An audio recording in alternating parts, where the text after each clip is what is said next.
Europe country போகணும்னு நினைக்கிறவங்க இந்த வீடியோ பாருங்கள். கிரீஸ் கண்ட்ரிக்கு ஒரு வெரி குட் ஆப்பர்ச்சுனிட்டி வந்திருக்கு. பிஇ சிவில் இன்ஜினியர்ஸ்க்கு 10 மெம்பர்ஸ் கேட்டிருக்காங்க.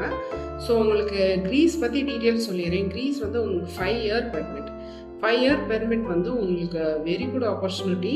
உங்களுக்கு டிஆர்சி கொடுத்ததுக்கப்புறம் நீங்கள் எந்த ஷெங்கன் கண்ட்ரிஸ் வேணாலும் போகலாம், மூவ் ஆகலாம்.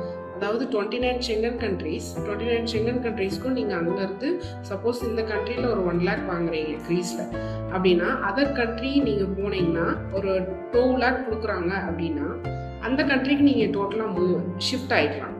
சரிங்களா? அதுக்கு டிஆர்சி கொடுத்ததுக்கப்புறம் இந்த மாதிரி ஆப்பர்ச்சுனிட்டிஸ் உங்களுக்கு கிடைக்கும். ஸோ அந்த பெனிஃபிட்டை நீங்கள் எப்படி யூஸ் பண்ணணுன்றதை நீங்கள் தான் சூஸ் பண்ணணும். ஸோ மிஸ் பண்ணாதீங்க இந்த opportunity. Civil engineers, BE civil engineers இருந்தீங்கன்னா எங்களை காண்டாக்ட் பண்ணுங்கள். ஷியோராக உங்களுக்கு நாங்கள் மூவ் பண்ணி தருவோம்.